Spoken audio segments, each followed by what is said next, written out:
You've got a friend in me. You've got a friend in me. When the road looks rough ahead and you're miles and miles from your nice warm bed, you just remember what your old pal said. Boy, you've got a friend in me. Yeah, you've got a friend in me. With Randy Newman's song playing in the background, or playing along while Andy was playing with his best friend Woody, the opening to the original Toy Story movie has to be the sweetest Disney movie intro of all time. Beyond doubt, it's not debatable. Don't even try to argue with me. I'm not going to listen. It's my opinion, so I'm sticking to my opinion on that. Perhaps because it was created by Pixar before Disney absorbed it into their universe, and it didn't revolve around tragedy. It was also just a great song, which is why it persisted through all 4 Toy Story movies to connect to the real story of the power of friendship. Scientific studies are consistent. Friends are vital to our well-being and are some of the most powerful bonds that we can have as human beings. They give us confidence and bolster our sense of self, especially during tough times. They increase our sense of purpose and belonging. They significantly influence some of our most important behaviors. In other words, the friends that you make have an enormous impact on your life. In many ways, they shape it. And sometimes they save it, like in the story of Jonathan and David that occurred 3,000 years ago in 1 Samuel 18, verses 1 through 4. Let's read the text as we open our study this evening. 1 Samuel 18, verses 1 through 4. Beginning of verse 1 of 1 Samuel 18, we read this. Now it came about when he had finished speaking to Saul, that is David, the soul of Jonathan was knit to the soul of David, and Jonathan loved him as himself. Saul took him that day and did not let him return to his father's house. Then Jonathan made a covenant with David because he loved him as himself. Jonathan stripped himself of the robe that was on him and gave it to David, and with his armor, including his sword and his bow and his belt. We see there the beginning of the story of the friendship of Jonathan and David. You know, so much of the story of David after he was anointed in chapter 16 and then became Israel's hero in chapter 17 after killing Goliath unfolded as a tragedy, with him spending about a decade of his life running from Saul. The one constant bright spot through all of that was his friendship with Jonathan. And that was not only a source of comfort during the dark days of hiding in caves and running for his life, but quite literally life-saving as well. And so tonight, as we continue our series, David, a Better Man, we're going to look at the story with the title, You've Got a Friend in Me. And we're going to look at it in 4 parts. First part is the common interest that Jonathan and David had. Then we'll look at the covenant commitment that they made to one another. And then their constant concern that they had for each other that ends with cries of sorrow as they part, and then as Jonathan is killed. And so those are the 4 things that we're going to look at tonight as we look and develop this idea of the power of friendship, the importance of having a friend in me, a friend in someone. And so to begin with, let's look at the idea of the common interest. And remember, last week's lesson was on David as a bold believer. And he was greatly disappointed at Israel's lack of faith, its fearful and faithless response to the insult that Goliath was heaping on the nation of Israel and upon Israel's God, Jehovah. And this insulted him highly. And in the middle of his response to that, and especially when he went out and faced Goliath, we saw his belief in God, the bold belief in God. Look at chapter 17 of 1 Samuel and verses 45 through 47. Let's look at this again. I think it's worth reading again. Verse 45 of 1 Samuel 17. Then David said to the Philistine, You come to me with a sword, a spear, and a javelin, but I come to you in the name of the Lord of hosts, the God of the armies of Israel, whom you have taunted. You've insulted my God. It's in his name that I'm coming. Verse 46, This day the Lord will deliver you up into my hands, and I will strike you down and remove your head from you, and I will give the dead bodies of the army of the Philistines this day to the birds of the sky and the wild beasts of the earth, that all the earth may know that there is a God in Israel. And then I can almost see him turning and looking at his fellow Israelites and saying, and that all this assembly, maybe even looking at the Philistines on the other side of the valley, saying, all this assembly may know that the Lord does not deliver by sword or by spear, for the battle is the Lord's, and he will give you into our hands. If you're the kind of person that marks your Bible, this is a passage to mark in your Bible, to underline or highlight in some way, because it's a powerful display and declaration of the intense faith that David had in his God. He recognized that God was powerful, that God would be the one who would get him through this, and that God would stand up for his people. He knew what God had said in the Bible about back in the book of Deuteronomy and in other passages about the importance of serving God, and that if you obeyed and served God, God would lead you and God would go in front of you and God would win battles for you. And so he trusted God in that way. He had that much faith in God. And this is where we see his common interest with Jonathan, because when we see Jonathan, when we first meet Jonathan, we see almost the exact same kind of faith in God. Jonathan was a bold believer too. Look back in chapter 14, and let's read verses 1 through 14. And I want you to pick out some things. There's some things there also worth underlining in this text. Beginning in 1 Samuel 14, verse 1. Now the day came that Jonathan, the son of Saul, said to the young man who was carrying his armor, come, and let us cross over to the Philistine garrison that is on the other side. But he did not tell his father. Saul was staying in the outskirts of Gibeah under the pomegranate tree, which is in Migron, and the people who were with him were about 600 men. And Ahijah, the son of Ahitub, Ichabod's brother, the son of Phinehas, the son of Eli, the priest of the Lord at Shiloh, was wearing an ephod, and the people did not know that Jonathan had gone. So everybody's sitting there hiding, and the priest is there, and they've got all of this ability to find out what God wants them, but we already said in chapter 13 that Saul didn't trust God. But Jonathan does. Because notice what he says in verse 14, beginning of verse 4. Between the passes by which Jonathan sought to cross over to the Philistine garrison. And I meant to get a picture of this, but there's a sharp crag on one side and a sharp crag on the other. So there's a narrow pass with a real sharp cliffs on both sides. And the name of one was Bozez, and the name of the other Seneh, and the one crag rose on the north opposite Michmash, and the other on the south opposite Geba. So that tells you where it is, and so there's a good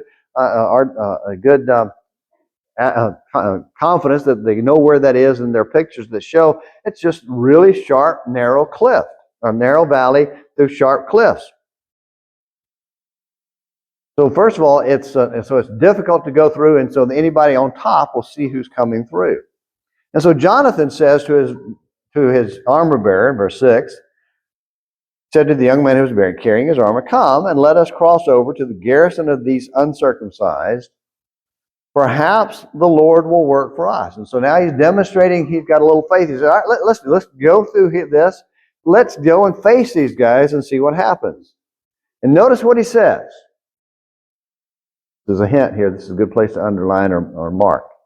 For the Lord is not restrained to save by many or by few. So right there, Jonathan is declaring his trust in God's ability to save. He doesn't need to have a lot of people. It can be just Jonathan and his armor bearer. There's nobody else with him. Verse 7, his armor bearer showed his trust in Jonathan. He said to him, do all that is in your heart. Turn yourself, and here I am with you according to your desire. So I'm with you, bud. Verse 8, then Jonathan said, behold, we will cross over to the men and reveal ourselves to them. If they say to us, wait until we come to you, then we will stand in our place and not go up to them. But if they say, come up to us, then we will go up, for the Lord has given them into our hands. This shall be the sign to us. When both of them revealed themselves to the garrison of the Philistines said, behold, Hebrews are coming out of the holes where they have hidden themselves. What does that say about Saul and the army and the Israelites and how fearful they were? Verse 12, so the men of the garrison hailed Jonathan and his armor bearer and said, come up here and we'll tell you something. Now you think it's going to be something good? No. They're come up there so they can insult them and maybe kill them. And Jonathan said to his armor bearer, come up after me, for, and here's another place to underline, the Lord has given them into the hands of Israel. Then Jonathan climbed up on his hands and feet with his armor bearer, so it was a tough climb up there. And the armor bearer behind him. And when they got up there, they just cut straight to the chase.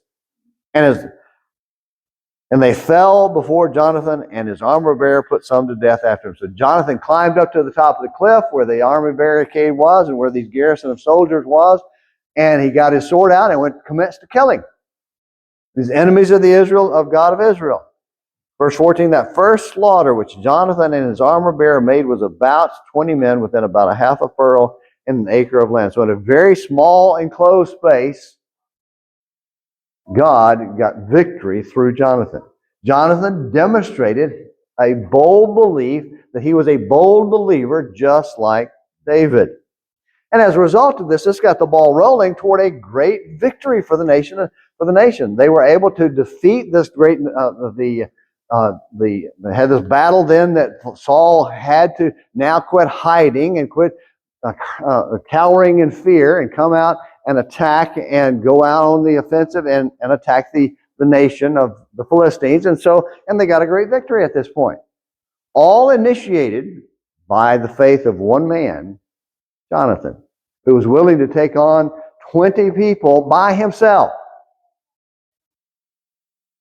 Bold believer. So then when we read about David in 1 Samuel 17, going out and killing Goliath and making the declarations that he made against Goliath, we see that is exactly the same mentality and mindset that Saul's son Jonathan had. Now, why Jonathan hadn't gone out and attacked Goliath, I don't know, but we see that they're common interests, that there's a commonality between them, that they are very much alike. No wonder it says in chapter 18, verse 1, that his soul was knit to the soul of David. They were bound together. Jonathan looked at David and saw what he did, watched what he did, and talked to him and realized, this is my guy. This is a guy that is he has this even more passion and faith for God than me. This is somebody I want to be connected to, that I want to have a close tie to. And they became fast friends that were committed to one another. And that takes us to our next point here. When he saw that David had a kindred heart of faith in Yahweh, then he made a covenant commitment to be his friend. Go back to chapter 18, verse 1. It says, Jonathan loved him as himself. That is, Jonathan loved David as himself. Verse 3, then Jonathan made a covenant with David because he loved him as himself. So it says it twice, bringing out the importance of this idea. And so what we see here with Jonathan and David is a mutual commitment to each other. They make a covenant. They make a promise to submit to and serve one another.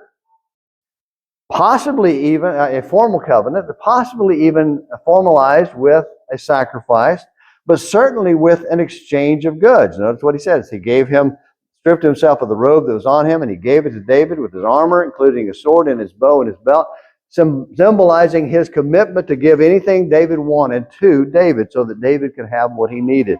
That was the demonstration of their covenant commitment to one another. There's a second stanza in the song, You've Got a Friend in Me, that says this: there isn't anything I wouldn't do for you. And that's what Jonathan is telling his friend David. I'll give you the clothes off my back. I'll give you my armor. I'll give you whatever you want. I won't hold anything back from you that you want. And so David and Jonathan, they formally declare their mutual commitment to one another because they already had a mutual commitment to the first commandment. Remember the two, when Jesus talks about the first commandment, first great commandment, and the second one like it? The first one is love the Lord your God with all your heart, soul, and mind. Samuel and David obviously were 1,000 years before Jesus, but they believed that as well because they knew the text from where Jesus got it. Go back to Deuteronomy chapter 6. Deuteronomy chapter 6, another passage well worth underlining if you're marking in your Bible. In Deuteronomy chapter 6, they would have known this passage. They would have known this text. Remember, as king, Saul was responsible for writing out his own copy of the book of Deuteronomy. And so they would have read it, and Jonathan would have read it, and they were certainly familiar with it. But in chapter 6, let's read verses 4 through 9. Here he's telling them, he says, reminding them of the Ten Commandments, says to them, "Hear, O Israel, the Lord is our God, the Lord is one." Deuteronomy 6, verse 4. Verse 5, "You shall love the Lord your God with all your heart and with all your soul and with all your might." This is a passage quoted by Jesus and known in the first century among the Jews as the Great Commandment. Verse 6, "These words which I am commanding you today shall be on your heart. You shall teach them diligently to your sons, and shall talk of them when you sit in your house, and when you walk by the way, and when you lie down, and when you rise up. You shall bind them as a sign on your hands, and they shall be as frontlets on your forehead. You shall write them on the doorpost of your house and on your gates." So he's telling them these are the kind of things that you need to be talking to your children about all the time. Presumably that's been going on with David and with Jonathan. And they know that, and that's why they have great faith. The others don't seem to either have paid any attention to it and certainly don't believe it, but Jonathan and David certainly do. So it was not surprising that with they knowing that. I'll also read verse 13. Verse 13 says this, "You shall fear only the Lord your God, and you shall worship him and swear by his name." The reason I say that Jonathan and David knew this is that when they faced the Philistines and the enemy, they weren't afraid of the Philistines and the enemy. They were concerned about God. They weren't afraid of the enemy because they knew they had God on their side. So they knew who to be afraid of. And it wasn't the Philistine, it wasn't the world, it wasn't the people around them. So it's not surprising that they would also believe in the second great commandment, which is to love your neighbor as yourself. Look over in the book of Leviticus. When Jesus talks about love your neighbor as yourself, and when they're talking about that in the first century, they're knowing that that comes from the book of Leviticus. They're quoting straight out of the Old Testament law. And in Leviticus chapter 19, if I can find, there we go, in Leviticus chapter 19, in the midst of several laws, we read this in verses 17 and 18. And I want you to notice the things that he says here, and there's some additional that we can look at the end of this. Verse 17, "You shall not hate your fellow countrymen in your heart. You may surely reprove your neighbor, but shall not incur sin because of him. You shall not take vengeance, nor bear any grudge against the sons of your people, but you shall love your neighbor as yourself. I am the Lord." Verse 19, or verse 17 and 18. Then skip down to verses 33 and 34. 33 and 34 kind of expand that a little bit, saying that's not just Israelites. Notice who else is included in this. Verse 33. "When a stranger resides with you in your land, you shall not do him wrong. The stranger who resides with you shall be to you as the native among you, for you were aliens in the land of Egypt. I am the Lord your God." So what he's telling them is that even strangers, even people who are not part of your people, if they're in your nation and they're living amongst you, consider them as part of your people and extend to them the same law that you extend to your brothers and your fellow Israelites. Love them as yourself. And so this is demonstrated between Jonathan and David in a very powerful way, because it's possible, though it's not clear yet, that Jonathan knew that David was going to be the one that was going to replace his father. And here's what we have to understand. Jonathan would have already heard, and maybe was there when Samuel had rebuked Saul and said God was going to take it away from you and give it to the man who is a man after God's own heart. So your kingdom's not. So Jonathan's already hearing that the kingdom's not going to pass down to him through his father Saul, because God's going to give it to someone who has a heart after God. So they already knew that. And they also already heard the passage of the event there in chapter 15 where Samuel had told Saul that God has torn the kingdom from you and given it to a better man. So Jonathan was aware of that, and probably because of his trust in Samuel, believed that it's very likely I'm not going to be the next king. And then he sees this young man come along and demonstrate the kind of faith in God that his father Saul didn't have. And he may have already begun to think, maybe this is the guy that's the better man. Maybe this is the guy that's going to be the neighbor with his heart after God. Don't know for sure, but we do know that if you turn over a couple of chapters to chapter 23, that Jonathan had figured it out. Jonathan knew that David was going to be the next king. And in their last and very, very poignant last event between them in 1 Samuel chapter 23, we read this in verses 15 through 18. 1 Samuel 23, verses 15 through 18. This is the last time that we read of where David and David and Jonathan were able to be together. Verse 15 says, Now David became aware that Saul had come out to seek his life while David was in the wilderness of Ziph at Horesh. And Jonathan, Saul's son, arose and went to David at Horesh and encouraged him in God. Notice where Jonathan's common interest is? In God, putting his faith in God and encouraging David to put his faith in God. Verse 17, Thus he said to him, Do not be afraid, because the hand of Saul my father will not find you, and you will be king over Israel, and I will be next to you. And Saul my father knows that also. So Jonathan's already planning to be David's right-hand man when David becomes king. I'm your guy, David. I'm going to be with you. I'm going to support you. God has made this very clear. This is where you're going to be.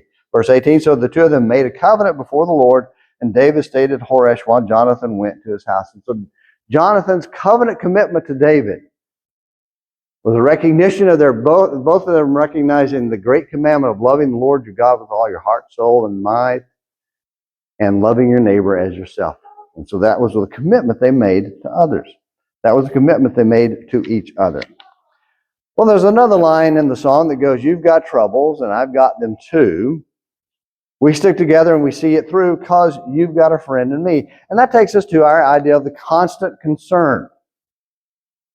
Because when Saul turned absolutely against David, there was a period of time where it was like he was trying to kill David, and then he was letting him come back, and then he was sending him out into battle, hoping the Philistines would kill him. But at some point it got to the point where David just had to stay away because Saul was determined to kill him. And Jonathan stuck with with David over his father.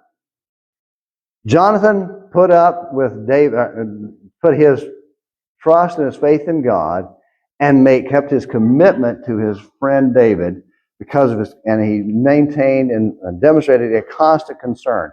And it wasn't some kind of protest against his father. Sometimes there's this mentality, if Dad's for it, I'm going to be against it. That's kind of sometimes a generational thing. If my dad likes it, I'm not going to like it. I remember my daughter, I'll tell a story on my daughter, she's not here.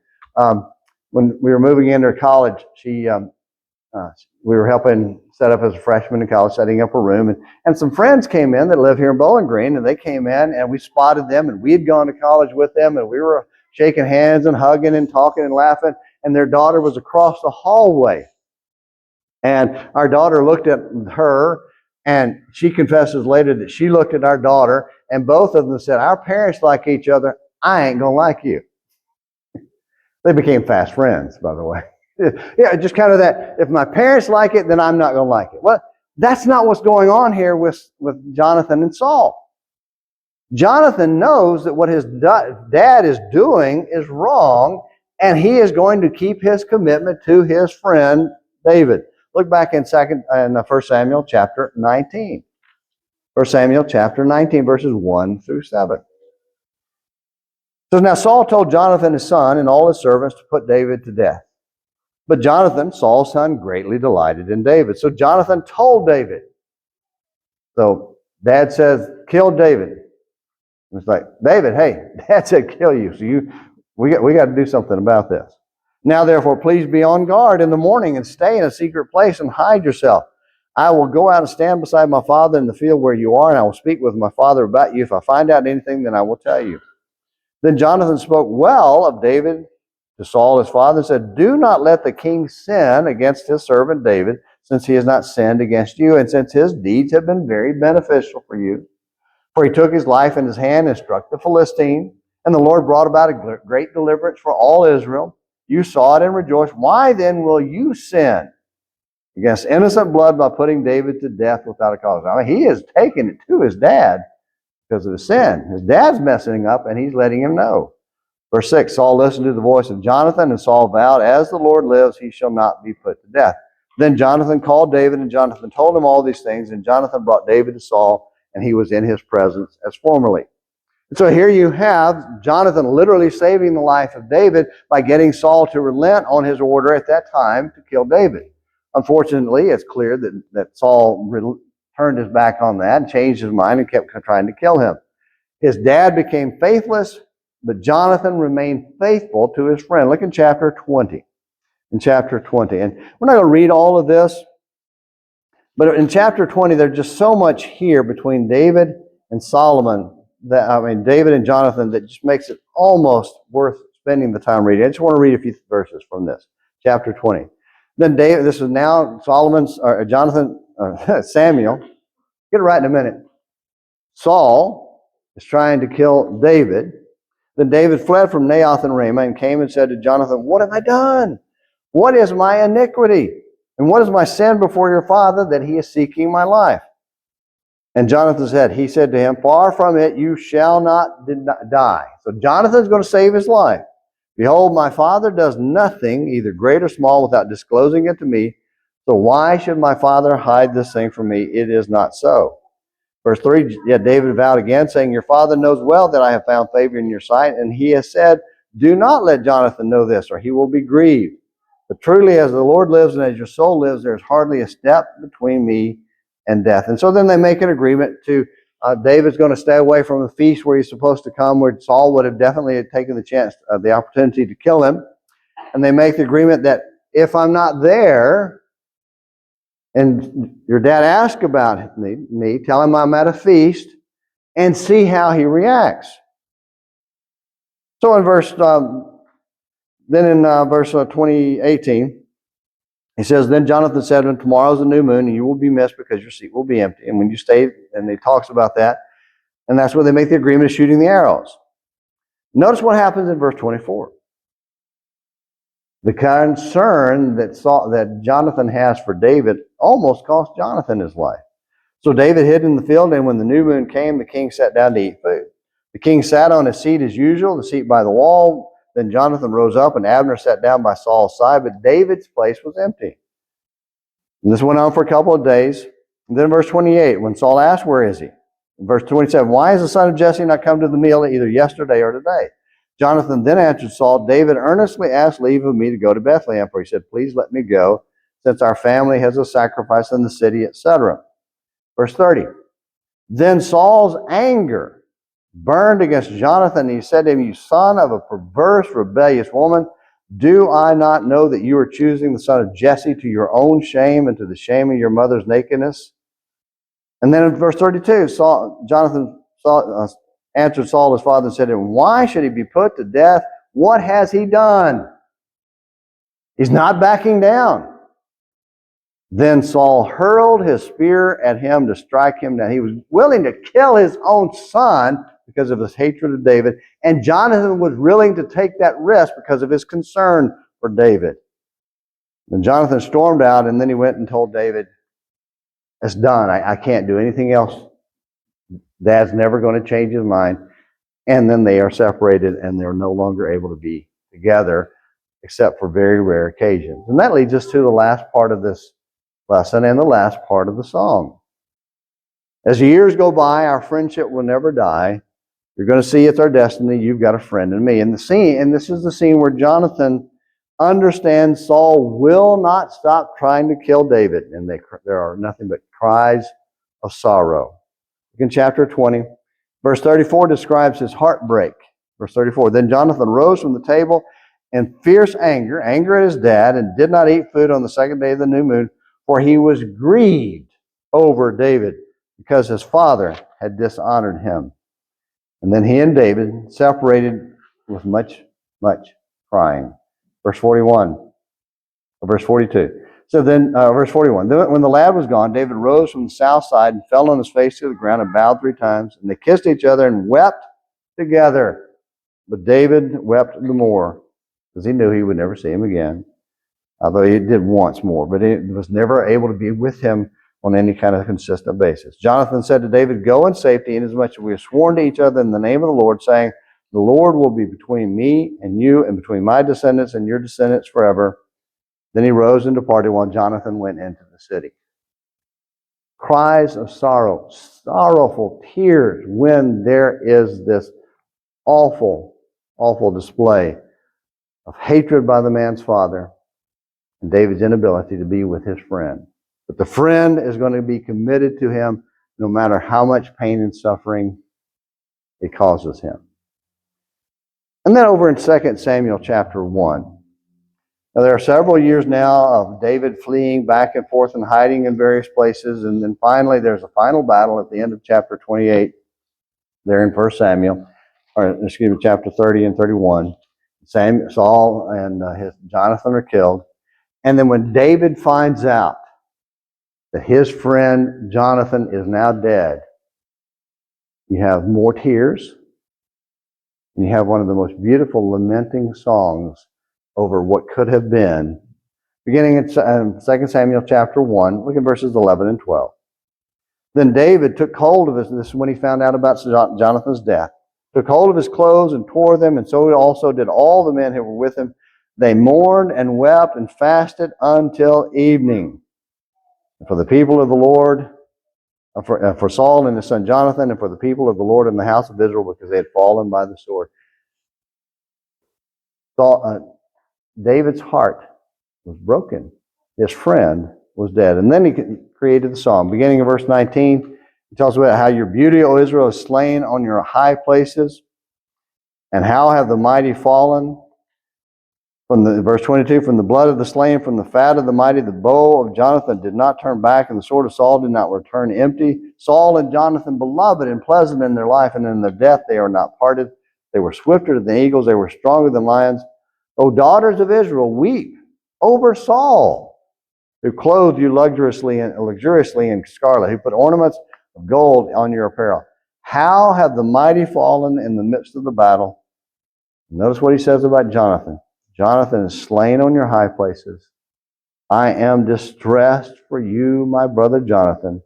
You have been very pleasant to me. Your love to me was more wonderful than the love of women. How have the mighty fallen and the weapons of war perished? Friends who love one another cry with one another and cry for one another. Broken-hearted, his friend was now dead. Jonathan, and it didn't console him in the least that now he was going to become king. His friend was dead. And so we see the power of friendship and why you need a friend, why we all need friends, because of and they need to be friends with common interests, make covenant commitments, have constant concern, and then cries of sorrow when each other hurts. Well, let's get some takeaways, and then the lesson will be yours. Some takeaways. And just two of these tonight. Faith before family. Faith before family. Matthew chapter 10, verses 37 through 39, Jesus says that you cannot love your mother and father more than me, or you will not be acceptable. God has to come first. Come first. God has to be the first in our life, no matter what our family may think, no matter what our family may say.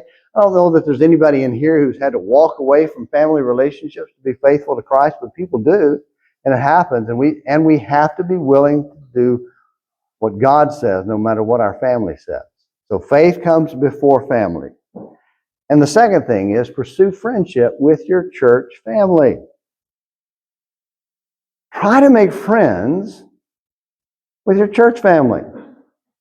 Don't let the relationships that we have here with one another only take place here at the building.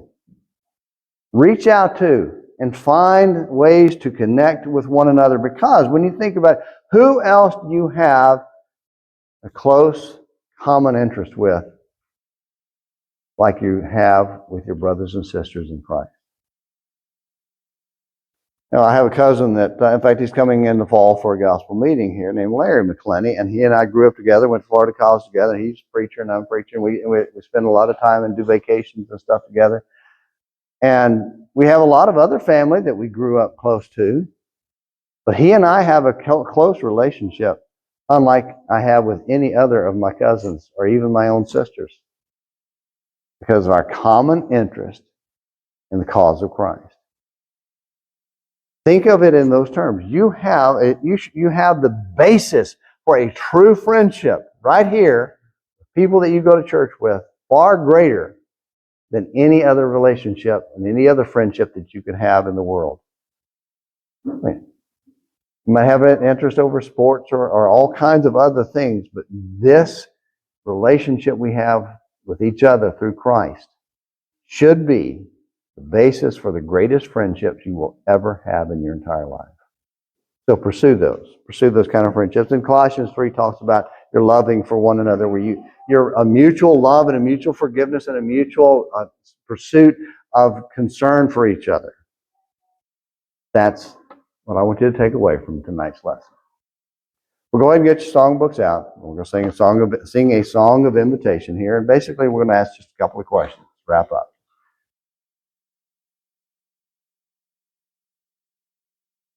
Do we sing that song to God? You have a friend in me. Does God have a friend in me? Not only does God have a friend in me is a question we need to ask. The other question is, does this church have a friend in me? Make it very personal. If there's anything you need to do tonight to be right with God, whatever it might be, there are people here who are your friends and want to be your closest friends if that's possible through a relationship with Jesus Christ. And if we can help you tonight be right with God, please let us do that. Come forward now while we stand and while we sing.